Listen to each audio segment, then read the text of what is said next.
Hi,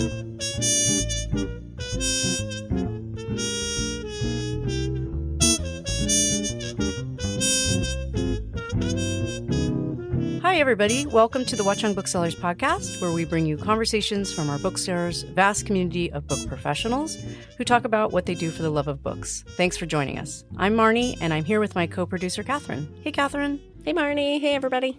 And today we are sharing with you the very special launch event we held last week with Bobbi Brown. It was a fantastic evening at 18 Label Studios with friends and fans and industry folk, and it was also just a great love letter to Montclair. And because today is the official release of Still Bobbi, we wanted to share that event with you here. First, though, Marnie, do you have a book pick for the week? Well, I just finished Bobbi's memoir. It was great. And I took Margot's Galley of Workhorse by Caroline Palmer. And I haven't started reading yet, but I am excited to read it. And I believe we have an event coming up with her, right? We do. October 15th. Yeah, it comes out in October, yeah? Yeah, that's like her launch event. Oh, that's great. And she's going to be in conversation with Kate Tuttle. So it's going to be a really good talk. Yeah, it's going to be great. How about you? What do you have? What are you reading? Well, I'll be honest. I really haven't had time to read the cereal box. I mean, I've just been a little tied up with all the fabulous events we've been doing. But I am making a trip to Scotland with my mother toward the end of October. So I've been picking up some Scottish guidebooks and reading those. And I'm looking for a Scottish author to read. And, you know, I know there's many, but I'm trying to find one that might be good to be reading while I'm there. Yeah. I'll be sure to hit bookstores while I'm there because I love to do that. I love to hit foreign bookstores. Yeah. But if anybody has recommendations, please drop us an email. Let me know. But let's go ahead and get to the event so you can enjoy what we got to enjoy last week. Bobbi Brown is a renowned makeup artist and entrepreneur, best-selling author, sought-after speaker, beauty industry icon, and a hotelier. She founded 2 successful cosmetic brands, Bobbi Brown Cosmetics, and more recently, the clean beauty brand Jones Road. She also envisioned and now operates the George Hotel in Montclair, New Jersey. Bobbi made the Time 100 Most Influential People in the World list and was also named one of Fortune's Most Powerful Women and Forbes 50 over 50 Most Influential Women. She has received the Glamour Woman of the Year Award, the Fashion Group International Night of Stars Beauty Award, and the Jackie Robinson Foundation's ROBIE Humanitarian Award. She was appointed to serve on the Advisory Committee for Trade Policy and has been inducted into the New Jersey Hall of Fame. She received a BFA from Emerson College and holds honorary doctorates from Montclair State University, Fashion Institute of Technology, and Monmouth University, and Emerson College. And moderating the talk is Carolyn Everson, also from Montclair. Carolyn is a senior advisor at Permia, one of the world's largest investment firms, and Boston Consulting Group. Carolyn has decades of experience in senior operating roles in consumer-facing technology and media companies. She most recently was president of Instacart. Prior to Instacart, she was the vice president Global Business Group at Facebook, Meta, where she led a team of over 4,000 people in over 55 countries and was responsible for over $60 billion in revenue. She has been named to Adweek's Adweek 50 every year since 2013, and in 2015, she topped Business Insider's list of the most powerful women in advertising. She has also been included twice on Fortune's 40 Under 40 list. Enjoy the conversation, and we'll be back to fill you in on what's coming up in the store.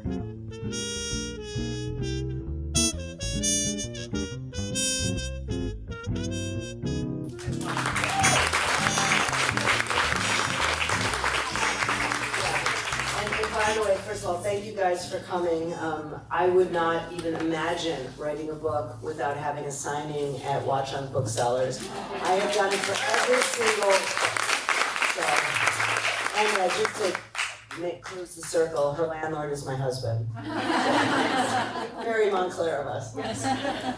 All right, well, thank you so much. This is honestly one of the greatest honors that I have had in my professional and personal life to interview come you. on. I'm serious. When I got that email, I was like, are you kidding me? I feel like I struck the lottery to be able to do this. This is the launch of your book tour. This book, I've known Bobbi for years. I'm going to tell you how we met in a moment. But this book is a side of Bobbi. She opens her heart and her soul in ways that are going to just make you turn the page. So run home tonight and start reading it. So this is how Bobbi and I met. We were at a mutual friend's house in Montclair. We were having dinner. Bobbi and Stephen had not arrived yet because they weren't supposed to be there for dinner. They just showed up at some point in the middle of dinner. There was chaos because a friend knocked a bottle of wine on the floor. They walk in. I have no idea who they are. We finish dinner. We go to the living room. I'm like, I still don't know who these people are. We sit next to each other on the couch. It's like Pictionary. We did. We played a game, and Bobbi at one point said, so, tell me about what you do. And, I'm at Facebook, and I'm telling her, and I look at her and I go, and what do you do? She said, I'm a makeup artist. I said, that is awesome. Do you know, sometimes I need a makeup artist for work. I'm digging myself in a hole. Do you think one single friend would have pulled me out? No. They just all watched because they thought we knew each other. Then she said, oh, makeup artist, that's great. Maybe, I could get your information and use you at some point. Then I'm an author. You've never asked. Then I'm an author. I was like, and this is going on. And then at some point, the light bulb goes off. And I go, holy shit, you're Bobbi Brown! And that is in a nutshell, Bobbi, right? Totally authentic, incredible sense of humor, and very patient. The fact that she still considers me a friend after that dreadful a very good friend. And I noticed there's a lot of people standing. There's like 7 or 8 chairs. Yes. If anyone doesn't want to stand, You can come to the front. Okay, your mom and Aunt Alice had a big influence on you with makeup. Tell the story a little bit about when you first started to fall in love with makeup, because it's a beautiful story. Well, there are 2 different stories. My mother and aunt could not have been more different. Very. My mother was the most glamorous woman I've ever seen. She was 20 or 21 when I was born and just would never leave the house without like full makeup and hair. She was stunning. She was very Jackie Kennedy at the time, and I used to just watch her. And I knew there was no way I was ever going to be that glamorous, but I tried. I tried, and it didn't work.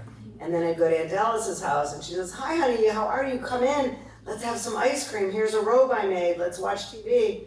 And that was kind of my comfort zone. So the combination of my mother and Aunt Dallas and writing this book was so cathartic because I kind of finally understood that. I do have the beauty, obsession like my mom, and I definitely have the down-to-earth thing like Aunt Dallas. I love that. And your dad was incredibly important in your life, teaching you about passion and hard work.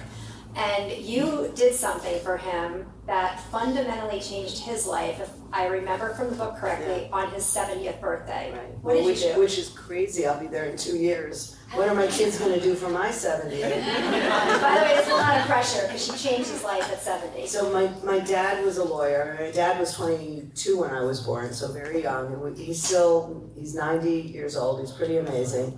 And when he was 70, I was like, what am I going to do? I mean, this is a man that let me go to college and study makeup.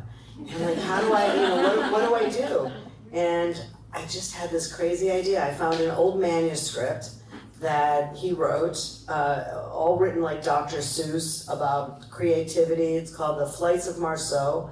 And I called my friend who lives in Montclair from Scholastic, Judy Newman, if anyone knows Judy. She was the president, vice president. I always give people raises. She was the head of something. And I said, is there any way you could publish this? So she said I could make you 100 copies. She made 100 copies. We went on vacation together, and we went out for dinner with my dad, and I asked the local bookstore in Telluride if they would put it in the window. And on the way to dinner, I said, Dad, look. And he just stood there and went like, whoa, whoa. My father retired from his legal practice and started writing children's books.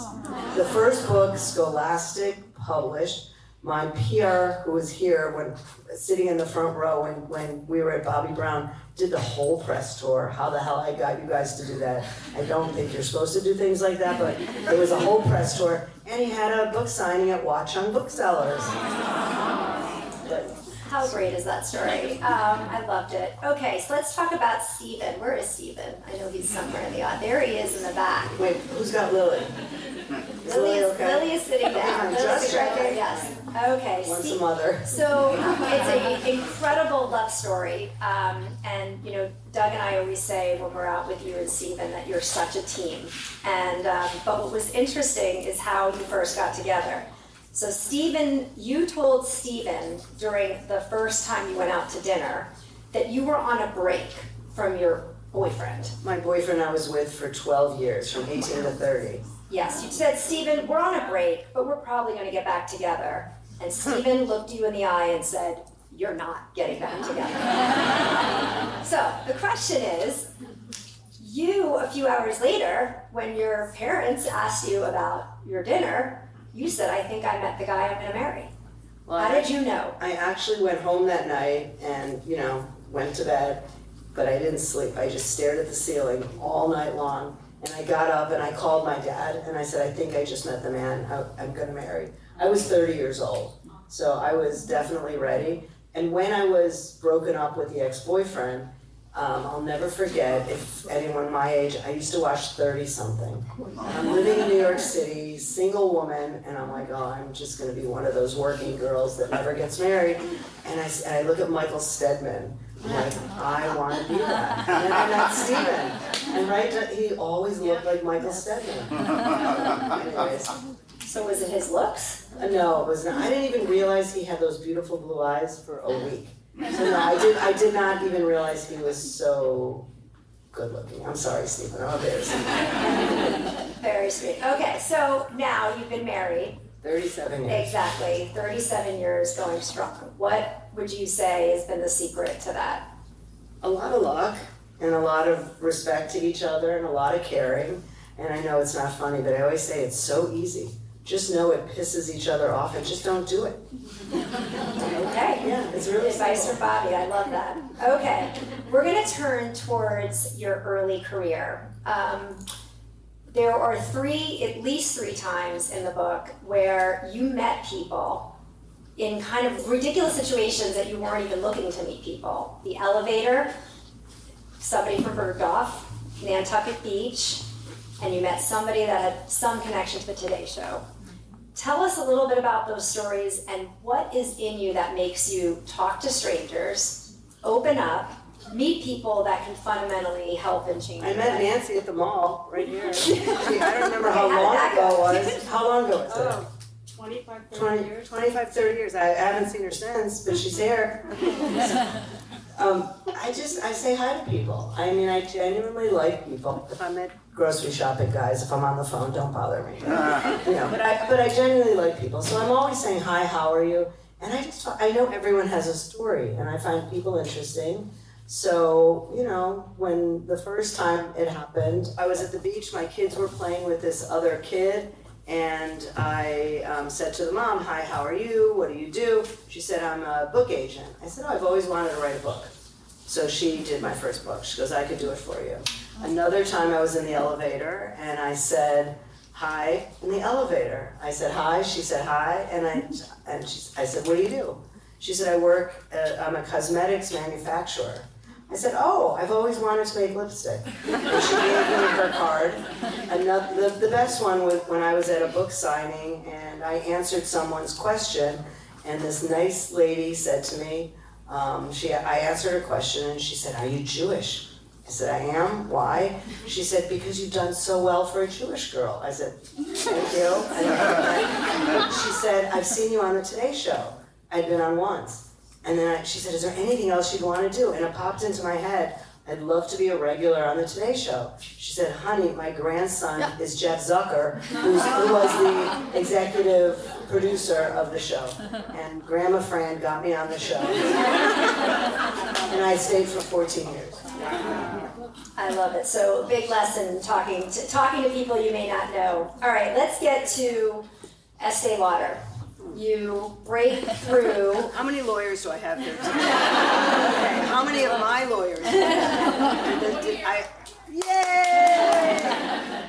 You build a business, which is extraordinary, and Leonard Lauder comes knocking, and you develop a really special friendship with him, which we'll get to in a little bit more detail. But describe what it was like to be in that corporate environment after being so entrepreneurial, and then contrast that with how you're doing today with Jones Road. Well, when it first happened, it was pretty amazing. I mean, I'd never been in a corporate office before. I had never, had to take an elevator up to the 42nd floor.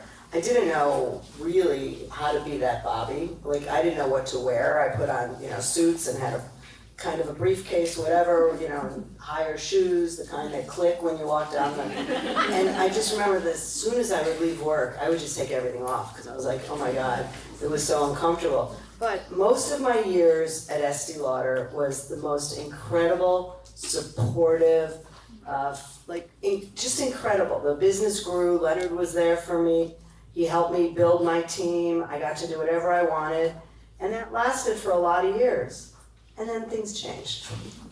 And they changed, and they changed, and they got worse, and they got worse. And at the end, it was really hard. So I stayed for a couple years when it was hard. The last year was unbearable, but I kept at it because I kept thinking I could turn it around and make it work. And then it didn't work. So we parted ways. You could read the whole story in the book. And I left with 4.5 years left on a 25-year non-compete. So, when we signed the non-compete, I was 37 years old. And when Stephen said, you're going to have the 25-year non-compete, I was like, I'm not going to work in my 60s. And then you did.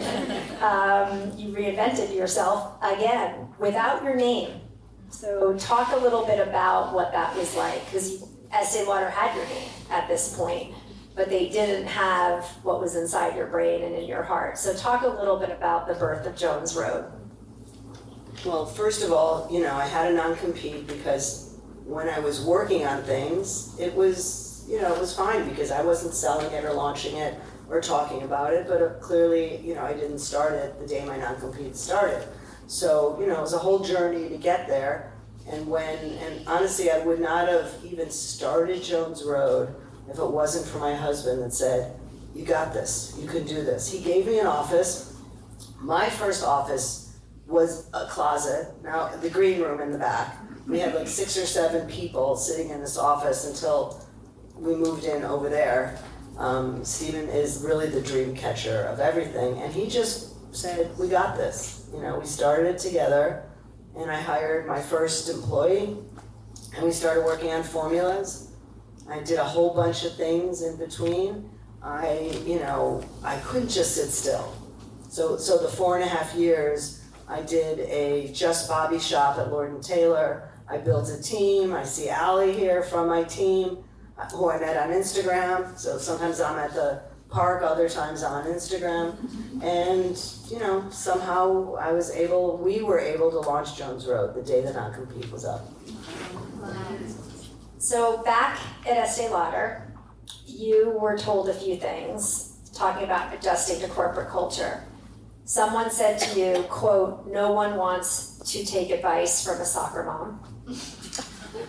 I think, quote, I think you need a signature when you walk into a room so people notice you. Because I was very short. I suggest you wear a hat with a feather. There's corporate culture for you, 101. Bobbi, how has Montclair shaped who you are, how you think about things? So, yes, I'm in the New Jersey Hall of Fame, but I'm not from New Jersey. So my upbringing in Chicago, I think, really started it. And my husband and I choosing Montclair really just cemented it. This was the place for us. It was close enough to the city, but totally normal and real. And some of the most fabulous people in the world live in Montclair. You'd be at, school, back to school night, and you just start hearing what these people do, and it's like, oh my God, You know, I mean, we had Yogi Berra in this town, right? So it's pretty cool. So Montclair is just, for me, been my comfort place. You know, most of our friends have left, but we are still here. All right, let's get into the writing of this book. What made you decide to sit down and tell your story? And what were the hardest truths to share? And are there things that you decided not to share? Okay, I did not decide or want to write a memoir at all. First of all, I thought I was too young. I didn't think I had that much to tell. But someone I knew, an agent in Paris, said, oh, you've got to meet this woman who's an agent. Can she come? And Rebecca came in. She's here tonight. And we just got on. We just talked and talked and talked. She goes, I want to do your book. I want to do your book. I'm like, I don't know if I have, no, we're going to do this. She sold the book. She got a very nice advance. And I'm writing, I said, I'm going to write my story. Well, what is your story? It's a memoir. So I started. She got me we chose a ghostwriter, spent a whole summer talking to this woman. It was very painful. And I finally got her writing, and I'm like, this is awful. It didn't sound like me. It was like the stories that were like making things like salacious. It was not me.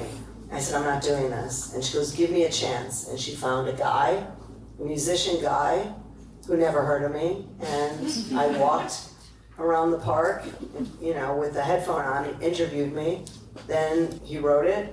I printed it out. I edited it. My assistants, corrected things. And then Stephen started at the beginning and rewrote every single page. A little common theme here. So your granddaughter, she's in the back, cute as a button. If she were to read Still Bobbi at age 20, what would She could read it at 3. I know, she's very smart. I know, but fast forward a little bit. She's at 20, she's reading the book. What do you want her to take from it? And what would you want her to potentially maybe do differently? That's such a great question. No one's ever asked me. I mean, I would want her to read it and think, wow, my grandma was a badass, but she was a really nice, normal, loving person. And, and boy, she's gonna say, my dad was so lucky to have her as a mom. And what do I want her to do different? I want her to do whatever she wants to do. And she's gonna be a doctor. Or I think she's going to be a doctor. I mean, she's half Indian and half Jewish, so she can be anything she wants to be. Okay, speaking of doing anything that she wants to do, you mentioned earlier your dad let you go to college for makeup, but that wasn't the original plan. Can you talk a little bit about what your original college plan was and how you made that decision and changed it? Well, I went to 2 colleges before I found Emerson. And, I don't know how. I graduated high school early, not because I was smart, because I wasn't, but I just, got all my work done. Followed a boyfriend to college. Not the boyfriend I was with for 12 years, but you'll read in the book. This boyfriend realized he was gay and fell in love with this guy that I fell in love with. It was very interesting. And trust me, the lawyers did not want me to keep this in the book, but I'm like, it happened. It's really true. So I transferred to University of Arizona. I remember nothing except, I don't even want to say it in front of everyone. There was a lot of fun stuff happening there. I remember that. And then I came home and announced I wanted to drop out of school. And my mother said, you can't. You need a college degree, because she never had one. I said, Mom, I don't know what I want to do. And she said, forget about what you want to do or how you're going to make money. She said, if you could do anything you wanted on your birthday, pretend it's your birthday. And I said, I want to play with makeup at Marshall Fields. Why don't you be a makeup artist? And I said, I don't want to go to beauty school. She said, I'm sure there's a college. I went up, looked at Emerson College. They had a Magic Pan Cafe. I had never seen an outdoor restaurant before, and I went to Emerson. My daughter's a freshman at Emerson. I love it. Okay, Bobbi, Get a second job. if you could rewrite the rules of the beauty industry from scratch? I did. You did, but rewrite them again. Good answer. What would you get rid of? What are some of the beliefs and things that are being done today that you would just get rid of? Well, I would get rid of all the assholes, first of all. What would I do different? I mean, I think so much of the old beauty rules and things, the way people did things, are changing. There's brands that before me that started changing things, like Glossier, like, some of these other cool indie brands. And, things definitely, have shifted. Some of the shifting is good. I mean, I still think contour should be outlawed. That's just telling you there's something wrong with your face. And by the way, you look like you have dirt on your face. So I would get rid of contour. And I would get rid of marketing things that aren't honest and real. What is the best, I love that, what is the best beauty advice you've been given from somebody not in the beauty industry that has changed the way you think about beauty? Well, certainly watching Aunt Alice, how she would go to a party. And it doesn't always have to be like my mom looking perfect. You can go to a party and look good and, look nice without overdoing it. But I think the best advice, the best beauty advice I ever got, besides wearing sunscreen and don't smoke, is just honestly to be yourself. I mean, that's the best, and not a lot of people tell you that. Right? You go into a department store and they're like, oh, your skin is so yellow, let me change it. Your eyes are so small, let me show you how to make them different. And I think that stuff has to go. If you could take your book, Still Bobbi, and turn it into a playlist, what would be some of the songs that we would be listening to? Well, first of all, I'm wearing It Was All a Dream. So, definitely It Was All a Dream. And if you ever find me on Spotify, my hip hop list is pretty much would describe everything, It's hot in here. It is hot in here. Oh my goodness, all right, that was great. Okay, so when you think about what's next, I mean, you have reinvented yourself now 2 massive times with 2 huge businesses, Bobbi Brown, Jones Road. You've done a lot in between. You've written books. You're a grandmother. Are there future chapters that have yet to be written, which I'm sure there are, and have you thought about what those might be? Well, a few things happened after the book was sent in, and I will say that for the next book, just some family things, some interesting family things, but I assume there'll be some kind of sequel-ish something because I'm only 68 years old. Come on, and I don't know, I have no clue what I'm doing next because I'm doing exactly what I want to be doing and doing it exactly with the people I want to be doing it with.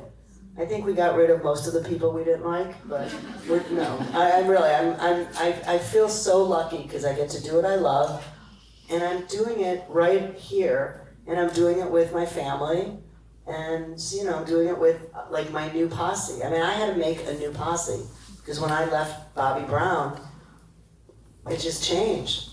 I wasn't allowed to talk to my posse for a long time. There was a legal thing. But one by one, they left, they're here, and I have a lot of makeup artists. How many makeup artists on my team worked for me at Bobbi? Okay, look at it, all right? Yeah, anyone else work at Bobbi who's here? Besides Veronica, my head of PR? Yeah, so.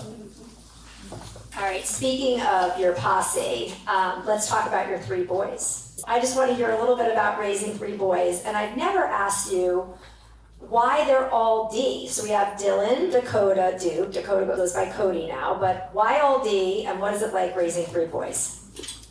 Well, we named Dylan because my husband said when the first baby was born, we'll name him Dylan, and when it's time to go out to dinner, he'll say, Bob, Dylan.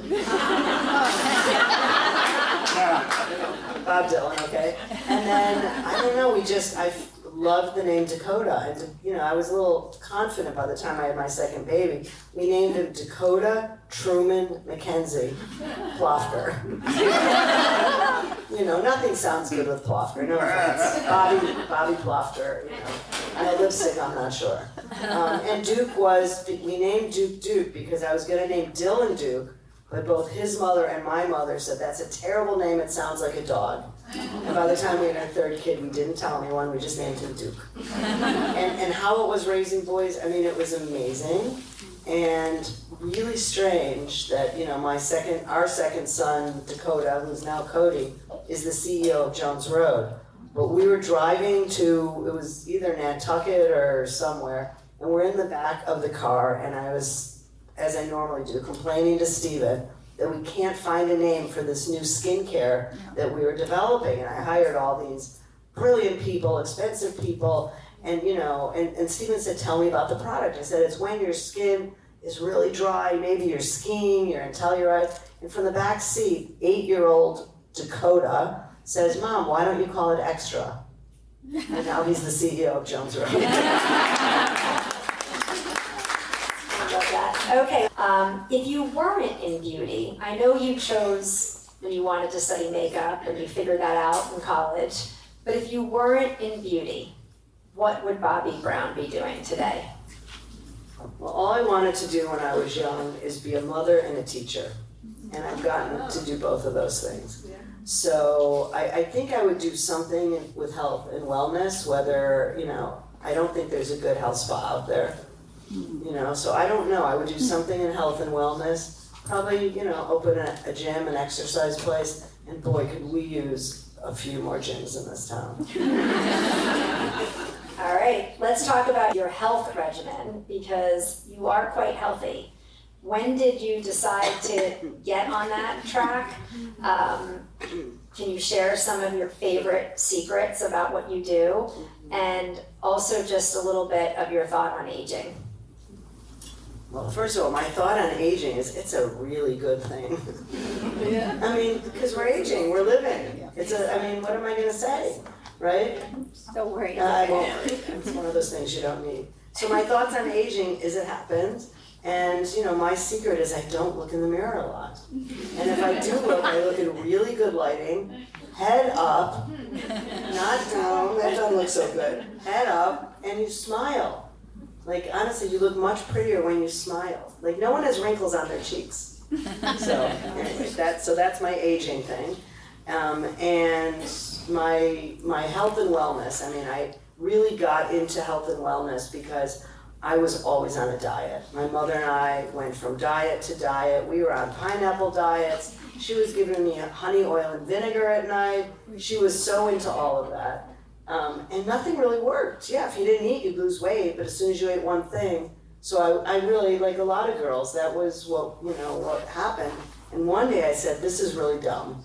There's gotta be a way to just eat the right things and not gain or lose weight, and I started doing that, and I'm like, I feel better, and then paying attention to what didn't make me feel good. Like I'd eat a bagel and I'd be ready for a nap. So, and now I do the best I could do. I'm not perfect. I love a good vodka. I love, last night was a French fry night. Today is not going to be a French fry day. All right, I love that. We're going to do some rapid fire, but I think you might have answered the first one, which is Vodka. Tequila vodka. But not together. Okay, not together. All right. Mountain or beach? Beach. Telluride or Sag Harbor? The Bahamas. Red lipstick or nude gloss? Duh. I had to have some obvious ones. Montclair Diner breakfast or New York City power lunch? Well, one's breakfast and one's lunch. I love breakfast. I don't know if Montclair Diner would be my place. Where would you go? I don't know. Where's a good breakfast place in Montclair? Toast. Red Eye. Across from your store. Where? Cafe across from your store. Raymond's. I'm voting Raymond's. Okay, Raymond's. Okay. Jones Road Miracle Bomb, my favorite product, or your original lipstick? Well, first of all, the original lipstick is discontinued. I hear. But don't worry, we launched 12 shades yesterday, so you'll see some of the similarities. And what was the? So it was original Yeah. lipstick Or Miracle Bomb. or Miracle Bomb. Miracle Bomb all the way. Miracle Bomb all the way. Okay, love it. Early morning workout or late night brainstorm? Early morning workout. Book writing or creating new products? Creating new products. A New York hustle or Montclair comp? Montclair Comp. TikTok beauty hacks or old school magazine spreads? Old school magazines. A walk in Central Park or shopping along Valley Road? What is there to buy in Valley Road? Little Daisy. Well, Little Daisy, okay. And the Gap's gone. The Gap's gone. We need more stores. You Yeah. need to open your health spa there. Yeah. And a gym. There you go. All right. Well, thank you so much. Good luck.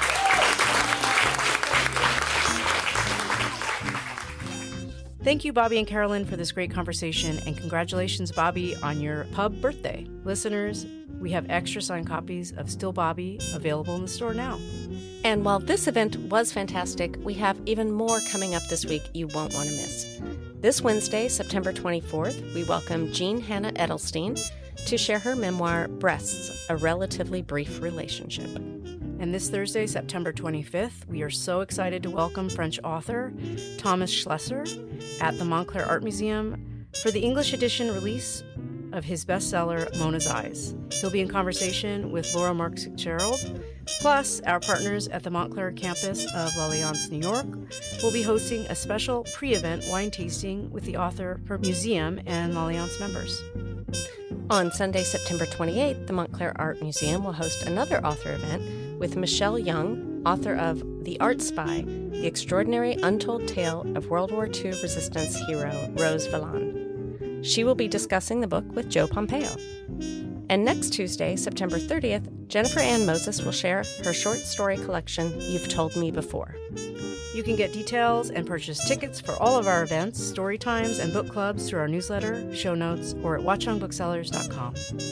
The Watch On Booksellers podcast is produced by Catherine Council and Marnie Jessup, and is recorded at Watch On Booksellers in Montclair, New Jersey. The show is edited by Catherine Council, and original music is composed and performed by Violet Muika. Research and show notes by Caroline Chertleff. Thank you to the staff at Watch On Booksellers and the Kids Room for all their hard work and love of books. And thank you for listening. If you enjoy the show, please like, follow, and share it. You can follow us on social media at Watch On Booksellers. And if you have any questions or ideas, you can reach us at wbpodcast@watchonbooksellers.com. We'll see you next time. Until then, for the love of books, keep reading.